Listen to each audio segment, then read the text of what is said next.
Hi, my name is Nathan. You're watching Nice at Dice. And on my channel, I talk a lot about board games, role-playing games, just tabletop games in general. And I have quite a substantial collection of these games. And in the past few years, I've realized that I need to try to reduce my collection. I need to stop buying so many new games. I need to get rid of some of the games that I have. And so my goal is to have a smaller collection of games that I play more consistently.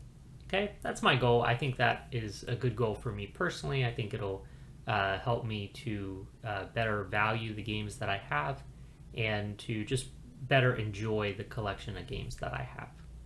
So to that end, one of the things that I often have to do when I'm considering which games to keep and which games to let go of is I often end up comparing games that have certain similarities. And so today I figured I would do that in the form of a video. I'm going to compare two games that have some similarities, but I'm going to also highlight the differences between those games. I'm going to tell you which game I am going to keep and which game I'm going to let go. So the two games that I'm talking about today, one of them is Tsuro of the Seas, and the other one is this game, Indigo. So what is similar about these two games is that they both basically revolve around playing tiles on a board that create routes and then moving objects across those routes. For example, in Tsuro of the Seas, every player has a player piece that's a little boat like this. You have them in different colors, but each player gets one of these, and then you have these square tiles that have these different routes on them. And so you're going to place one of these tiles in front of your boat, and then your boat is going to move along that route to the other end of the route. And then, you or somebody else is going to place another tile to extend that route and thus move your boat further. And the object of the game is to try and stay on the board as long as you can. But sooner or later, you may be forced off of an edge of the board, in which case you're eliminated from the game. And then the object is to be the last person not eliminated from the game. Then you're the winner. In Indigo, you don't have individual player pieces, but you have these little plastic gems. A bunch of them start out on the board.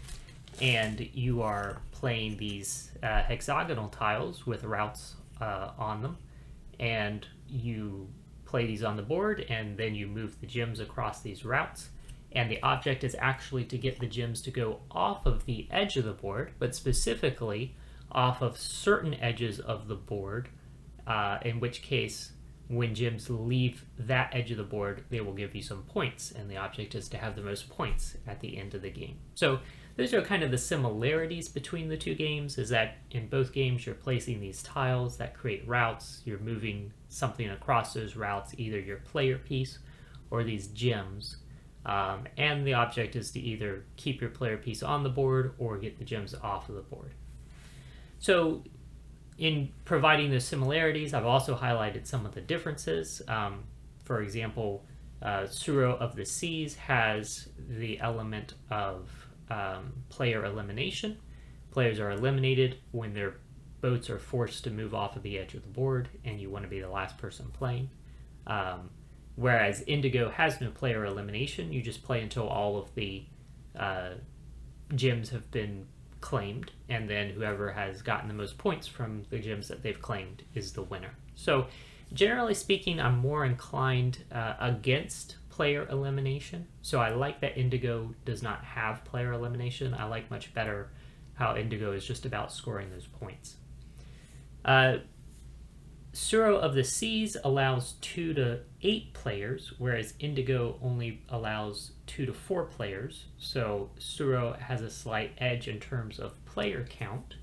Now, games that allow for a large number of players are not necessarily better, but I do like that it allows for that full range from 2 to 8. However, I will say that Indigo plays best, I think, at 3 or 4 players, and Tsuro plays best at maybe like 4 to 6 players. 7 to 8 players gets a little bit chaotic, which is not necessarily bad, but less than 4 players, it just feels like the board is very big, and you can do a lot of moving around before you even start bumping into each other.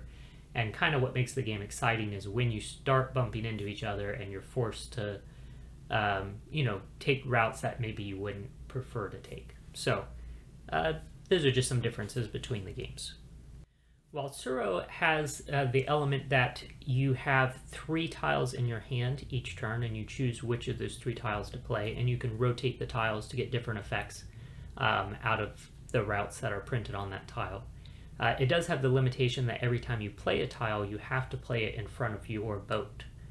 It could, by chance, actually end up moving both your boat and an opponent's boat, but it always has to move your boat. Indigo basically gives you free reign of the entire board. You only have 1 tile in your hand each turn, but you can place it just about anywhere on the board. It doesn't have to move any particular piece on the board. It could move no pieces on the board.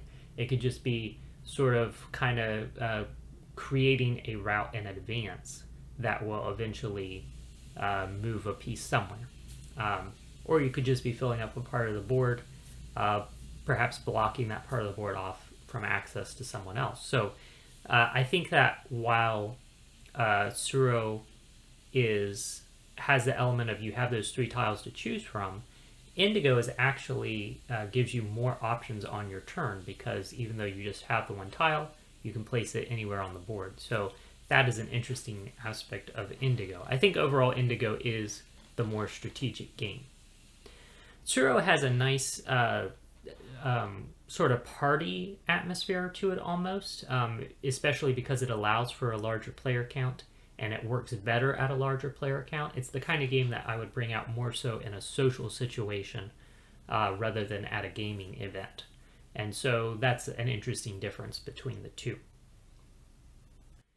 I like that both games basically revolve around a sort of spatial logic, which is something that everybody to some degree or another has developed just in their everyday lives. And so either game is very relatively simple to teach to people, to teach to anyone, regardless of their familiarity with board games, because they're not so much about a lot of complicated rules, but more about understanding that spatial logic of the game. So they both have that in common, and that's both a really neat feature of those 2 games. So which game am I going to let go and which game will I keep? Well, the fact is that while I like both of them, and I to some extent I like Indigo better because it is more strategic, the reality is that Indigo is a more strategic game for 2 to 4 players. And if I'm thinking about strategic games for 2 to 4 players, I have a lot of options for that. A lot of these games on my shelf behind me are fairly strategic games for 2 to 4 players. Games that are for up to 8 players, on the other hand, I have much fewer options for that. I don't tend to play in large groups, and so therefore I don't have a lot of games that really cater to large groups. So I think out of the 2, I'm actually going to keep Tsuro of the Seas. I think that Indigo is the more strategic game. I think that in some respects, Indigo is the better design, but Tsuro fills a niche in my collection that Indigo doesn't. Whereas the general type of game that Indigo is, being 2 to 4 players, fairly strategic, I have a lot of other options for that particular role in my collection. So which game am I going to keep? I'm going to keep Tsuro of the Seas. I'll be letting Indigo go, but that's not to say anything negative about Indigo. It is still an excellent game. It's a very strategic game, and again, very quick to teach, easy to play, and it has that really interesting element of placing those tiles, building those routes, and moving things across them. Now, I have done full reviews for both of these games. I'll put links in the description if you want to learn more about each of them. And again, not putting Indigo down, it's still a great game. Tsuro is also a very fun game, especially for large groups and at more of like a social gathering type of situation. So anyhow, those are just some thoughts about Tsuro and Indigo, kind of comparing the two, letting you know which one I'm keeping for my collection.